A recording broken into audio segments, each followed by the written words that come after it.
In a dark and stormy night, Tess Marshall arrives at the house that she rented in Detroit. She opens the key holder, but there is no key inside, so she returns to her car to check the info on the house on her phone and calls the website, but no one answers. Then we see a light turns on inside the house and the man, Keith, opens the door and claims that he already booked the house. It's rainy outside and Keith invites Tess inside so they can call the websites and find out how this happened. Tess verifies Keith's reservation and everything checks out. She looks for the hotels on her phone, but Keith tells him that there's a festival in town and it's impossible to book anything. So he suggests her to stay for the night, and the next day they call the websites and they can get their money back. Like this, they have the house for free that night. Tess accepts and Keith goes to make the bet for her. While he is gone, Tess checks his wallet and looks inside to make sure that he is telling the truth. She takes a picture of his ID and goes to wash up before bed. When she comes out, Keith brought out wine and invites her to sit down and have a chat, and we find out that Tess is there for a job interview and Keith wants to expand his business if possible. Keith sleeps on the couch and Tess closes the door of the bedroom and goes to bed. In the middle of the night, the bedroom door opens up in a creepy way and Tess hears some weird noises. She steps outside and finds out that Keith was just having a nightmare and everything is fine. The next morning, Tess wakes up and when she wants to leave, she sees a note that Keith left. He wished her good luck. When she steps outside, she looks around and sees that the house that she was inside is the only livable house of the neighborhood.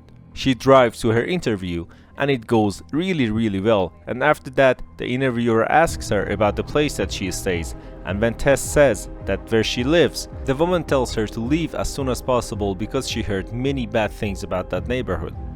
Tess says that she will and returns to the house. When she gets out of the car, a man yells at her and runs towards her, but before he reaches her, she gets inside the house. She is scared to death and decides to stay in and wait for Keith. After a few hours, she gets bored and decides to look around the house, and then she sees the door to the basement and goes in. But the door closes behind her and she can't open it. While she's looking for another way out, she sees a rope and pulls on it and a secret door opens. Although she's scared, she goes in, and at the end of the tunnel there's a room. Inside it there is a bed, a video camera and blood all over the place. She runs away scared, and at that time Keith arrives and opens the door for her and she gets out. Tess begs Keith and tells him they need to leave the place, but Keith insists on checking the place, so he goes in with his phone and Tess waits for him outside. A long time passes and Tess starts to freak out and goes to check on Keith. She enters the tunnel and finds another secret door at the end. She calls out for Keith and no one answers. She keeps on going forward, and on her way she sees a lot of human bones and cages. She yells Keith again and again, and this time Keith yells help. Tess finally sees Keith and Keith says that they have to run away as fast as they can because someone else is there.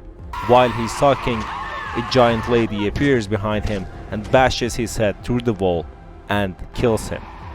Then we cut to AJ. He is a rich director, and while driving his phone rings and we find out that the girl, Megan, sued him for sexual abuse. This news will kill his career. AJ talks to his financial manager and the manager tells him that he is almost broke.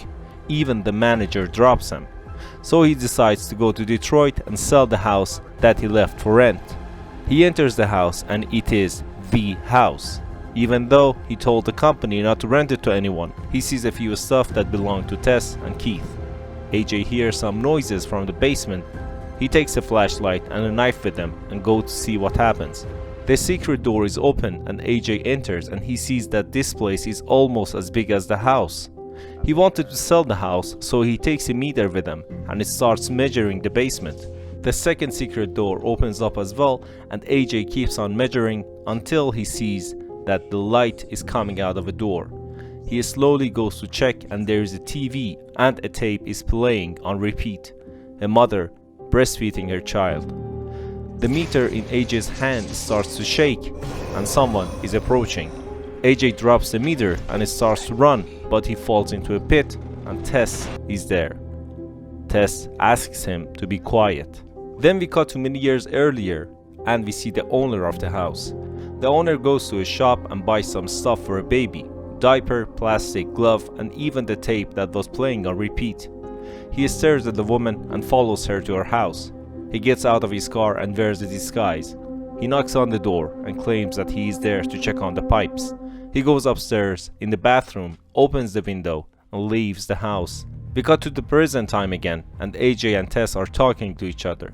Tess wants to tell AJ her story, and all of a sudden, the giant old lady comes in with a huge bottle of milk. Tess tells AJ to drink it, but he refuses. Tess tells AJ again to drink from the bottle, and the old lady just wants AJ to be her baby. The old lady gets mad and takes AJ by force. Tess comes out of the pit and tries to escape, but when she passes by the room with the tape, the old lady hears her and runs after Tess. AJ runs as well, and Tess arrives at the basement and wants to climb out the window, and the old lady is behind her. The man who was yelling in the street in the second day saves Tess and takes her out. The man tells her that if she returns to that house, she will definitely die. They have to get as far as they can because the old lady will search outside when it's dark. Tess calls the police and tells them the story about the house and AJ, and when the police arrive, they think that she is homeless and don't take her seriously, and they leave. In the meanwhile, AJ is kind of lost in the tunnels and he finds a door and goes inside. There is an old man lying on bed, the owner of the house, the one who made all the tunnels. AJ thinks that he's a prisoner as well until he sees a lot of tapes and videos in the room. He plays one of the tapes and sees that the old man brought in young girls, raped them for many years, and kept them for their entire life. He tells the old man that he is sick, but all of a sudden the old man opens a drawer and takes out a gun. AJ begs for his life and then he shoots himself in the head. At the same time, the old lady goes out to find Tess, and Tess drives to her and smashes her into the house. She was waiting for her. Then Tess goes inside to save AJ, and AJ shoots Tess, thinking that it's the old lady. Tess is just wounded and is not dead, and AJ helps her and they get out. The old lady is not where she was, but they keep on going and going to the place that hobo who yelled lives. The man tells Tess and AJ that this old lady has been there for 40 years, and the man in the basement was her father. The father took women there and had babies with them, and even he had babies with the babies. He says that the giant old lady is one of the girls who lived through the tunnels. While he's talking, the giant old lady bursts in through the wall and kills the man like a puppet.